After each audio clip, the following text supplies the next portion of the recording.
দিনাজপুরে সেনাবাহিনীর নেতৃত্বে যৌথ বাহিনী সড়কে চেকপোস্ট বসিয়ে মোটরসাইকেল, কার সহ বিভিন্ন যানবাহন চালকের বিরুদ্ধে ১৪টি মামলা ও ৪০,০০০ টাকা জরিমানা করেছে। রবিবার সকাল ৯:৩০ থেকে বিকাল ৩টা পর্যন্ত যৌথ বাহিনী দিনাজপুর শহরে প্রবেশদ্বার মহারাজা মোড়ে ওই অভিযান পরিচালনা করে।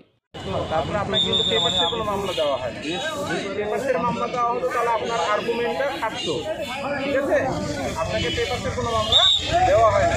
আপনাকে সতর্কতামূলক মামলা দেওয়া হয়েছে, আপনি এর মধ্যে এটা করে নিন। আমি আপনার কাছে আপনার এই মামলা আমার কি পুলিশের সমন্বয়ে ভ্রাম্যমাণ চেকপোস্ট বসিয়ে লাইসেন্সবিহীন চালক, ফিটনেসবিহীন গাড়ি, অধিক গতিতে গাড়ি চালানো, হেলমেটবিহীন মোটরসাইকেল চালকের বিরুদ্ধে যৌথ অভিযান পরিচালনা করা হয়। সেনাবাহিনীর পক্ষ থেকে জানানো হয়, ট্রাফিক আইনের পরিপন্থী সকল প্রকার অবৈধ কার্যক্রম দমন ও আইনের শাসন সমুন্নত রাখতে এই কার্যক্রম অব্যাহত থাকবে।